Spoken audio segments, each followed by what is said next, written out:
बिहार के चुनाव ने प्रधानमंत्री नरेंद्र मोदी का बहुत नुकसान किया है। आराम से वोट चोरी का खेल चल रहा था, लेकिन बिहार ने सारा भांडा फूट दिया। चुनाव सिर पर है और एनडीए के घटक दलों में सिर फुटबॉल हो रही है, लड़ रहे हैं आपस में। चिराग पासवान ने बहुत खुल के आगे तक की बात कह दी। बिहार में दलितों का रुझान अलग से नजर आने लगा है। चीफ जस्टिस के ऊपर जूता फेंकने की घटना ने सारे दलितों के मन में बड़ा सवाल ये पैदा कर दिया है कि जिस तरह चीफ जस्टिस को लेकर मीम बनाए जा रहे हैं, उनके प्रति जो घृणा का माहौल बनाया जा रहा है, जो उन पर घृणित कमेंट कर रहा है, उस व्यक्ति को जब पुलिस पकड़ती है तो भारतीय जनता पार्टी का प्रवक्ता उन्हें छुड़ाने पहुंच जाता है। तो क्या माना जाए कि दलितों के मन में अब गुस्सा आ रहा है, समझ आ रहा है कि भाजपा उनकी हितैषी नहीं है। पूरी बातचीत की है केपी मलिक जी से, दैनिक भास्कर के राजनीतिक संपादक हैं। मैं लेके चलता हूं मलिक साहब के पास, आपको पूरी बात सुनवाता हूं। चैनल को सब्सक्राइब और ज्वाइन करना ना भूलें। बिहार में तो गजब पेच फंस गया। एनडीए में वो जूतम पेजार हो रही है कि पसीने हो गए हैं शाह साहब को, मोदी जी को, गुजरात लॉबी को। चिराग पासवान और मांझी साहब जिस तरह से खुल के विरोध में आ रहे हैं, कविता से कह रहे हैं कि हमें दे दो इतने सीट और रख लो अपनी दुनिया जहान टाइप के। रामधारी सिंह दिनकर की कविता, दे दो हमें 5 ग्राम। अब सीट्स कविताओं से मांगी जा रही है। एकदम विरोध कर दिया है चिराग पासवान के चाचा ने कि जहां चिराग पासवान के लोग लड़ेंगे हम हराएंगे। चुनाव सिर पर है और एनडीए में इतनी जूतम पेजार, बड़े नेताओं ने कुछ छोड़ दी है एनडीए। इस चुनाव से पहले लोग कहते हैं कि जहाज जब डूब रहा होता है चूहे सबसे पहले भागते हैं। ये भगदड़ क्या कहलाती है? ये भगदड़ क्या संकेत दे रही है कि बिहार में क्या जहाज डूब गया? क्या लगता है आपको? धन्यवाद संजय जी। देखिए, अगर आप बिहार की स्थिति देखें कि पल पल वहां पे समीकरण बदल रहे हैं, चीजें चेंज हो रही हैं और महागठबंधन भी इससे अछूता नहीं है। वहां भी सीटों के बंटवारे पे घमासान है। लेकिन यहाँ बात महत्वपूर्ण एनडीए की है, जहां मोदी जी लगातार रेवड़ियां बांट रहे हैं और इलेक्शन का जिस दिन डिक्लेयर हुआ 4 बजे, उस दिन सुबह भी जाके जो है उन्होंने रेवड़ियां बांट दी और उसके बावजूद एनडीए कब्जे में उनके नहीं आ रहा है। अब चाहे वो मांझी हो, चाहे चिराग पासवान हो, चाहे दूसरे लोग हो, जिस प्रकार सीटों के बंटवारे पे घमासान चल रहा है, उससे कहीं ना कहीं लग रहा है कि एनडीए का अस्तित्व बिहार में खतरे में है। आपको याद होगा कि नीतीश कुमार ने भी मीटिंग की है और नीतीश कुमार ने भी ये कहा है अपने लोगों को कि भाई हमें भारतीय जनता पार्टी से ज्यादा सीटें जीतनी है। तो आपको ज्यादा सीटें अगर जीतनी है तो ज्यादा सीटें आपको चाहिए बंटवारे में भी। एक तो ये सवाल खड़ा हो गया। दूसरा ये हो गया है कि काफी पहले से ही चिराग पासवान ने घोषणा कर रखी है कि हमें 45 सीटें चाहिए, अगर उससे कम सीटें हमें मिलेंगी तो हम 100 सीटों पर अलग लड़ेंगे। तो उससे भी कहीं ना कहीं एनडीए डरी हुई है। अब जो दिल्ली में कल मीटिंग हुई थी पासवान के साथ, चिराग पासवान, विनोद तावड़े और धर्मेंद्र प्रधान और अरुण भारती जो इनके जीजा हैं चिराग पासवान के, और उसमें मंगल पांडे भी थे बिहार के, इन लोगों के बीच में जो मीटिंग हुई थी, हमारे सूत्रों ने बताया कि इनकी तरफ से 15 सीटों पे उनको समझाने की कोशिश की है और अब ये 15 से 20 तक पहुंच गए हैं। लेकिन वो 20 पे भी राजी नहीं है। उनकी डिमांड है कि हम 35 से 40 के बीच में लेंगे और इससे नीचे तो हम लेंगे नहीं। 35 से ऊपर ऊपर सीटें वो मांग रहे हैं। तो इसमें कहीं ना कहीं हमें लग रहा है कि चिराग पासवान इस बार इनको झटका दे सकते हैं, क्योंकि हमें ये समझना होगा कि चिराग पासवान फूक फूक का कदम रख रहे हैं और छाछ में भी फूक मार रहे हैं वो। क्योंकि आपको याद होगा कि पिछले इलेक्शन में वो गर्म दूध उन्होंने पी लिया था और मुंह जल गया था उनका, जिस तरह से उनके चाचाओं ने किया था और भारतीय जनता पार्टी ने उनके कंधे पे हाथ रख दिया था और दूध में से मक्खी की तरह चिराग पासवान को फेंक दिया था। कोठी किस हालात में खाली कराई गई थी वो भी किसी से छुपा नहीं है। और बाद में जब इन्होंने जो है लोकसभा की सीटें जीत ली और अपने आप को इन्होंने स्टेब्लिश करके भारतीय जनता पार्टी को दिखाया, तो फिर पीछे से हाथ जो है इनके कंधे पर रख लिया और चाचा को दुत्कार दिया। अब चाचा भतीजा तो अड़े हुए हैं, लेकिन भारतीय जनता पार्टी भी कहीं ना कहीं घबराई हुई है, क्योंकि असर तो कहीं ना कहीं चाचाओं का भी है। वोट तो वो भी काटेंगे। तो हमारे जो सूत्र बता रहे हैं संजय जी बिहार में कि कहीं ना कहीं चिराग पासवान की पीके के साथ पींगे बढ़ रही है और कहीं ना कहीं आपस में दोनों की चर्चाएं चल रही हैं और उम्मीद ये की जा रही है कि चिराग पासवान और पीके दोनों मिलकर चुनाव लड़ें, क्योंकि भारतीय जनता पार्टी के साथ जाना, एनडीए का गठबंधन में चुनाव लड़ना चिराग पासवान को भी लाभदायक नहीं है और भारतीय जनता पार्टी को भी उससे कोई बहुत ज्यादा फायदा साथ में लड़ने से है नहीं। दूसरा, कुछ राजनीतिक विशेषज्ञों का यह भी मानना है कि ये भारतीय जनता पार्टी के इशारे पे ही सारी चीजें चल रही हैं और भारतीय जनता पार्टी की बी टीम पीके है और उसी टीम में चिराग पासवान को मिला दिया जा रहा है।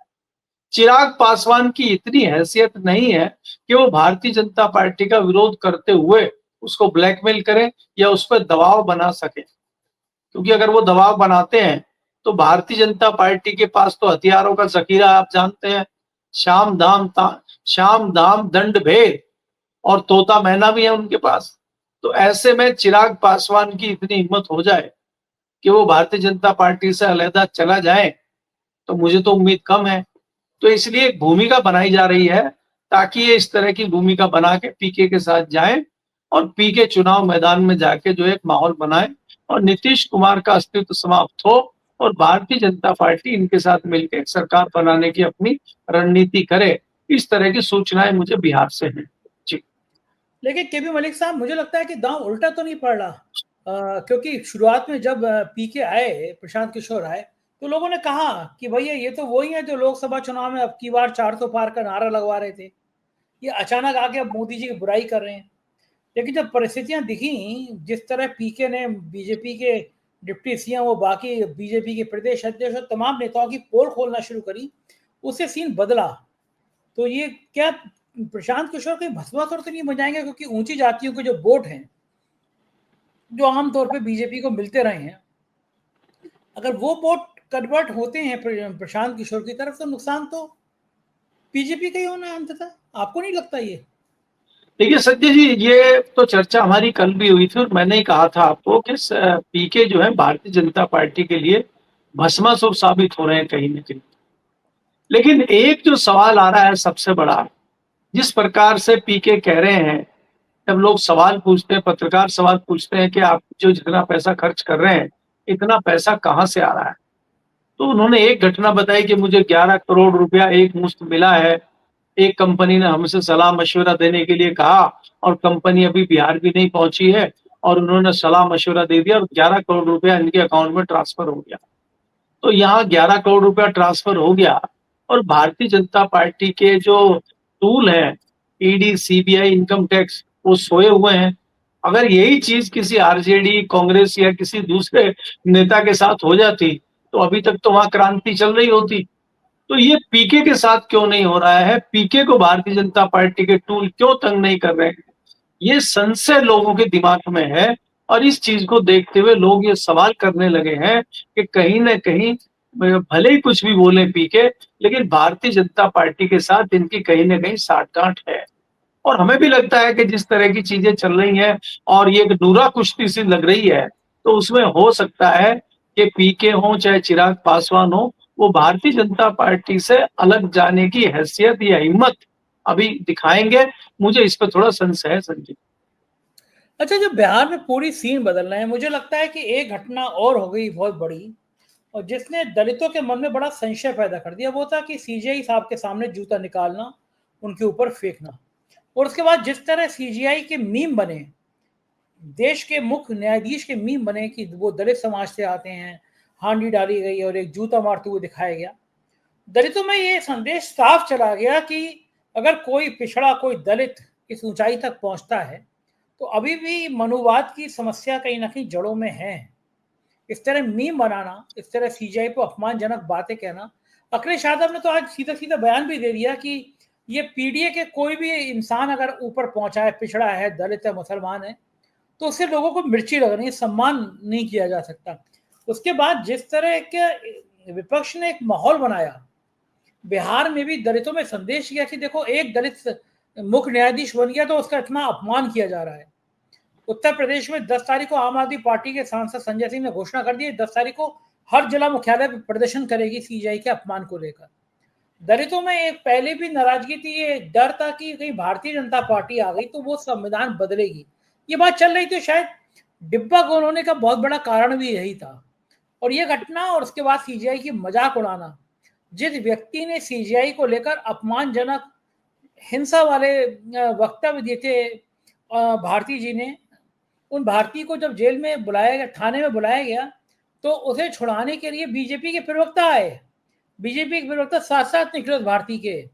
तो ये साफ है कि बीजेपी के प्रवक्ताओं को, बीजेपी को एक संरक्षण है इस तरह की जो नफरत फैला रहे हैं, वो भी मुख्य न्यायाधीश के खिलाफ। क्या लगता है मलिक साहब कि वाकई में भारतीय जनता पार्टी को दलित अच्छे नहीं लगते? उनको लगता नहीं है कि कोई दलित इतना ऊंचाई तक कैसे पहुंच गया, उसको अपमानित करो, उसको बेइज्जत करो? है क्या इनके मन में? देखिए संजय जी, ये दलित और स्वर्ण की लड़ाई तो है ही, लेकिन मैं इसको दूसरे परिप्रेक्ष्य में देखता हूं। आपको ये देखना होगा कि ये सबसे बड़ी संस्था बची हुई है देश में, जिसको हम सुप्रीम कोर्ट कहते हैं। बाकी संस्थाओं पे तो एक प्रकार से भारतीय जनता पार्टी ने अपना वर्चस्व कायम कर लिया है।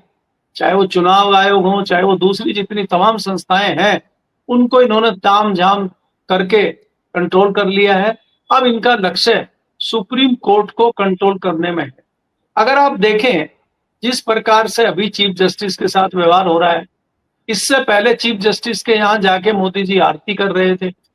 उससे पहले जो चीफ जस्टिस थे संजीव खन्ना, उनके ऊपर भारतीय जनता पार्टी के एक बहुत ही कद्दावर सांसद हैं, उनको आप किसी दूसरे नाम से पुकारते, उन्होंने टिप्पणी की थी कि चीफ जस्टिस देश में खराब माहौल पैदा कर रहे हैं, देश में दंगा कराना चाहते हैं, देश का जो है संविधान के साथ खिलवाड़ कर रहे हैं। इस तरह के बयान एक सांसद का देना और उस पर सत्ताधारी दल का कोई भी रिएक्शन ना आना, ना उनका कोई माफी मांगना, ना कोई दूसरा खेद प्रकट करना, जताता है कि कहीं ना कहीं आपसे कहलवाया जा रहा है।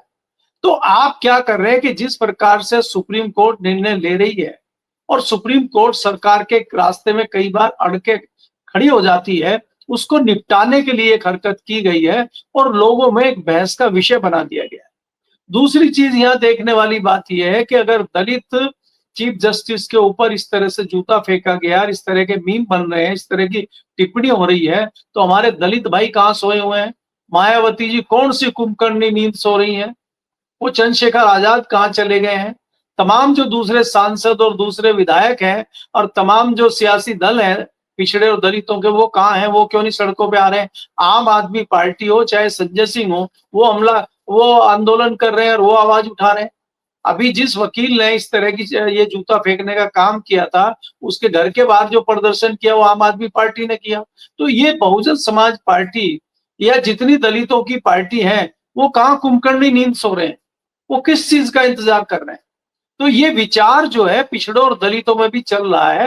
हालांकि चर्चा है, भारतीय जनता पार्टी जिस तरीके से ये कृत्य कर रही है, उसका नुकसान चुनाव में होना लगभग तय है, क्योंकि हुआ है पहले भी। जिस प्रकार से डॉक्टर अंबेडकर के ऊपर टिप्पणी अमित शाह ने पार्लियामेंट में की थी, संविधान में बदलाव की बात इन्होंने की थी, तो उस पर नेता तो कुछ बोले नहीं थे अगर आपको याद हो, लेकिन लोगों ने रिएक्शन दिया था। और मायावती जैसी कद्दावर नेता को छोड़ के वो दूसरे विपक्षी दल के साथ, समाजवादी जैसी पार्टी के साथ दलित चला गया था, कांग्रेस के साथ दलित चला गया था। तो वही आपको तरीका इस बार आपको बिहार में देखना पड़ेगा कि पूरा दलित और पिछड़ा वो विपक्ष के साथ जाएगा, वो जहां कांग्रेस होगी वहां कांग्रेस के साथ जाएगा, और जहां आरजेडी होगी वहां आरजेडी के साथ जाएगा। वो भारतीय जनता पार्टी के खिलाफ वोट करने का काम करेगा, क्योंकि वोटर तो जागरूक है, लेकिन नेता क्यों कुंभकर्णी नींद सोए हुए हैं, ये हमारी समझ में नहीं आ रहा। जी अच्छा मलिक साहब, थोड़ा थोड़ा एनडीए के अंदर विरोध के सुर आपको लग रहा है तेज हो रहे हैं? पिछले दिनों आपके इलाके के चौधरी साहब, जयंत चौधरी ने भी कुछ इस तरह का बयान दी कि मेरे हाथ में अगर होगा तो मेरा मुंह मत खुलवाइए। ये जो इस तरह के छोटे छोटे बयान आ रहे हैं, मांझी ने कह दिया, चिराग पासवान ने कह दिया, नायडू साहब भी कभी कभी हैदराबाद से आके थोड़े तेवर दिखा देते हैं, बाद में शायद कोई डील भी हो जाती है, लोग कहते हैं हैदराबाद के लिए, आंध्रा के लिए, तो शांत हो जाते हैं। लेकिन ये जो छोटे छोटे तेवर सामने आ रहे हैं, क्या ये बड़ी क्रांति का रूप ले सकते हैं? बड़ी बात हो सकती है, कुछ नाराज भी हो सकते हैं, क्या लगता है सिर्फ हवा की बातें हैं? नहीं संजय, देखिए इस ये जो निर्णायक भूमिका होगी इन दलों की, वो बिहार चुनाव के परिणामों को देखने के बाद ही होगी।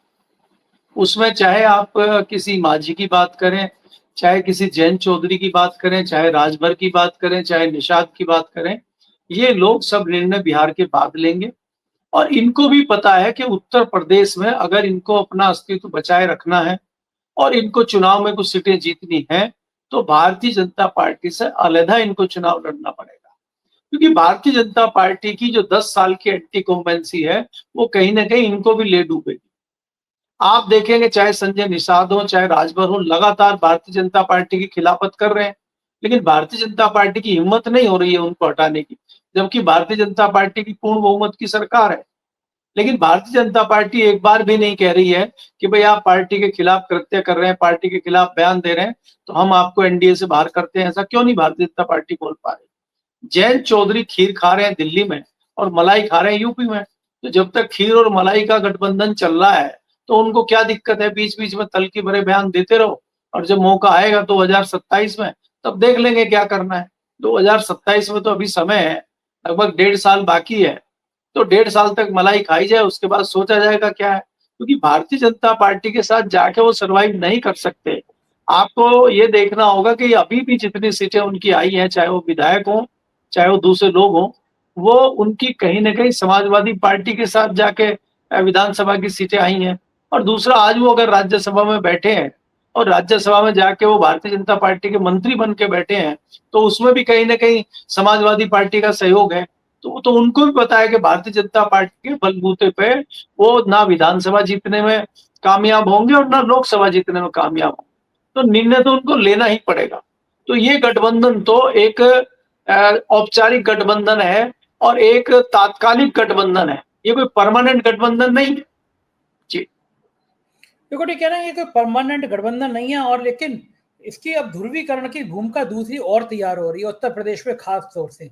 आइला मोहम्मद के विवाद के बाद जिस तरह आजम खां को टारगेट किया गया कि आजम खां बसपा में चले जाएंगे, आजम खां कांग्रेस में जा रहे हैं, मायावती के दूध से बात हो गई, इस तरह की तमाम बातें की गई। अखिलेश यादव मिले और आजम का हाथ पकड़ के उनको घर में ले गए कि पत्नी और बेटे भी नहीं आएगा, मुझे अकेले बात करनी है। तो इस पूरे घटनाक्रम से क्या मुसलमानों में क्या संदेश आएगा? वो जो बीजेपी की रणनीति थी, आजम खां को तोड़ दो, परेशान कर दो, इतना ज्यादा परेशान कर दो, मुर्गी चोरी, बकरी चोरी, लेकिन आजम खां तो टूटे नहीं, वो तो और हमला कर रहे हैं और कमेंट कर रहे हैं, कटाक्ष कर रहे हैं। इस पूरे घटनाक्रम पे आपको क्या लग रहा है, राजनीति उत्तर प्रदेश की किधर जाएगी? देखिए संजय जी, मैंने आपके चैनल पे जिस दिन वो रिहा होने वाले थे उसी दिन बता दिया था कि वो कभी भी किसी दल में नहीं जाएंगे। समाजवादी पार्टी के वो संस्थापक सदस्यों में से हैं, और भारतीय जनता पार्टी हो, चाहे कांग्रेस हो, चाहे दूसरे दल हो, वो कुछ भी कहते रहे, आजम खान का अस्तित्व ही समाजवादी पार्टी से है। अगर वो किसी दूसरे दल में जाने की सोचते भी हैं तो उनका खुद ब खुद अस्तित्व भी समाप्त हो जाएगा।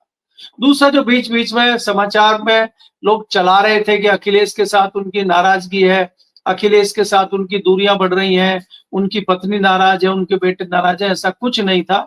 ये सिर्फ आजम खान के सलाह पे ही अखिलेश यादव उचित दूरी बनाए हुए थे, ताकि इनके ऊपर भारतीय जनता पार्टी और सत्ताधारी दल जो उत्तर प्रदेश में वो और शिकंजा ना कसे। अगर आप बताइए, आजम खान के कहने से ही तो कपिल सिब्बल को अखिलेश यादव ने राज्यसभा भेजा है, नहीं तो अखिलेश यादव क्यों कपिल सिब्बल को राज्यसभा भेजते? तो इतनी बड़ी कीमत अगर अखिलेश यादव ने चुकाई है, तो हमें तो उसी समय से पता है कि आजम खान कहीं नहीं जाएंगे।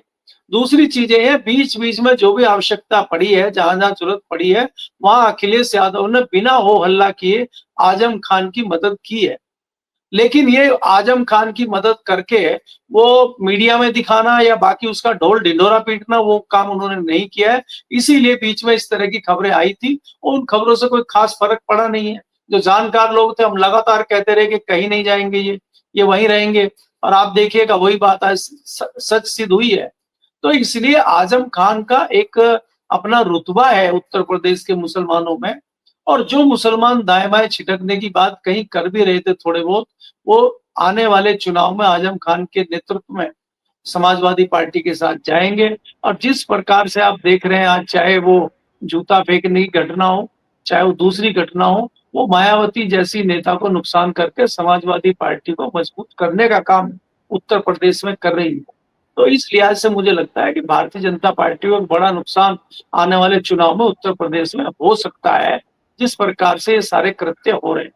जी हाँ, बिल्कुल ठीक कह रहे हैं। उधर प्रधानमंत्री जी मुंबई में बड़े जोर-शोर से भाषण दे रहे थे कि कांग्रेस ने कुछ किया नहीं है जब हमला हो रहा था, वरना बीजेपी तो घर में घुस के मारती है, पाकिस्तान को सबक सिखा दिया।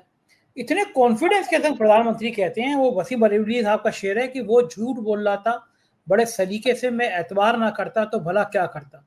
ऑपरेशन सिंदूर में जितनी भाजपा की फजीयत हुई है, जितनी देश की फजीयत हुई है, पूरी दुनिया जानती है। पाकिस्तान जैसा पिद्दी सा देश, इसकी कोई हैसियत, कोई औकात नहीं थी। दुनिया के बड़े बड़े देशों को उसने अपने साथ मिला लिया। ट्रम्प साहब उनको दावत खिला रहे हैं, फोटो रिलीज कर रहे हैं। चीन, रूस, टर्की सब उसके साथ खड़े हो गए। भारत की विदेश नीति इतनी खराब थी कि हमारे विदेश मंत्री को चश्मा ठीक करने के अलावा कोई फुर्सत ही नहीं थी। हमारे अजीत डोभाल को पता ही नहीं था अपने ऊपर पिक्चर बनाने के अलावा कि कुछ और भी काम होता है, कि किस तरह से वहां पे एक्टिविटी हो रही है, हमारे पता ही नहीं था। और उस पर भी अपनी पीठ थपथपा लेना, ये कम हिम्मत की बात नहीं है कपिल केपी मलिक साहब, ये भी बड़ी हिम्मत की बात है। इतनी गलती, इतने अपमान होने के बावजूद ये कहना कि हमने तो बड़ा किला फतेह कर लिया, इतना कॉन्फिडेंस कहाँ से आता होगा प्रधानमंत्री जी के पास? संजय देखिए, ये चाहे आप नरेंद्र मोदी की बात करें, चाहे दूसरे अजीत डोभाल की बात करें, चाहे विदेश मंत्री की बात करें, चाहे अन्य भारतीय जनता पार्टी के नेताओं की आप बात करें, ये कुछ भी बोलते हैं और उसके बाद खुद ही कह देते हैं कि ये तो एक जुमला था। भारतीय जनता पार्टी को जिस तरफ मोदी जी लेके गए हैं वो किसी छुपा नहीं है। अगर आप खाली भारतीय जनता पार्टी का ही विश्लेषण करते हैं और एक एक राज्य को आप लेके चलते हैं, जहां जहां भारतीय जनता पार्टी के कद्दावर नेता थे, संघ के कद्दावर नेता थे, सबसे पहले इन्होंने उनको निपटाने का काम किया। और उसके बाद जो अपने डमी लोग थे, पूर्व नौकरशाह थे, दूसरे लोग थे, और जो तीसरे या चौथे नंबर के भारतीय जनता पार्टी के ऐसे लोग थे जिनको कोई पूछ नहीं रहा था, या फिर जो दूसरी पार्टियों से लोग आए थे, ये उनका जमावड़ा बना के सरकार बना के आगे बढ़ रहे थे। आज उनका सबका मामला खुल चुका है। आज कोई भी इनके साथ कुछ करके दिखा नहीं पा रहा है। जो बड़े बड़े दावे हो रहे थे विदेश नीति के, जो ढोल पिट रहे थे, वो सब फेल हो गई। हम बार बार कह रहे हैं अर्थ नीति आपकी ध्वस्त हो गई। रेल नीति बनाई थी आपने कि बहुत बढ़िया रेल देश में चलेगी, रेल का हाल आप जान रहे हैं। हवाई जहाज आपका बिक गया है, आप हवाई जहाज के नाम पे आपके पास कुछ बचा नहीं है, आप तो चप्पल में हवाई यात्रा कराने की बात कर रहे थे। तो जिस प्रकार से देश में चीजें हुई, आप कह रहे थे नोटबंदी करेंगे तो देश में काला धन समाप्त हो जाएगा, बड़े बड़े दावे कर रहे थे कि हमें चाहे कानून बनाना पड़े, चाहे विदेश जाना पड़े, चाहे किसी को उठा के लाना पड़े, हम सारा काला धन दुनिया में जहां जहां है सब वापस लेके आएंगे और ऐसे ही 15-15 लाख सबको मिल जाएंगे। तो ये तो इन्होंने 16 साल पहले वो बोल दिया था, ये तो आज तक नहीं हुआ इसमें। तो प्रधानमंत्री के कुछ भी बोलने के कोई मायने मेरी नजर में नहीं है।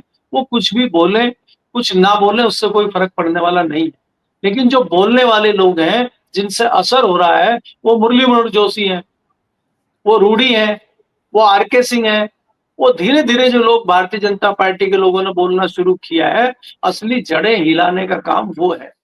मोदी जी जिस दिन भारतीय जनता पार्टी के संसदीय दल की मीटिंग करेंगे, उस दिन आपको पता लगेगा कि मोदी जी क्या बोल रहे हैं और बाकी लोग क्या बोल रहे हैं, और मोदी जी जो लोग बोल रहे हैं उनका जवाब दे पा रहे हैं कि नहीं दे पा रहे हैं। जरा सी जरूरत पड़ी थी, आपने देखा था मोदी जी को कि सबसे पीछे वाली चेयर पे आके बैठ गए थे वो।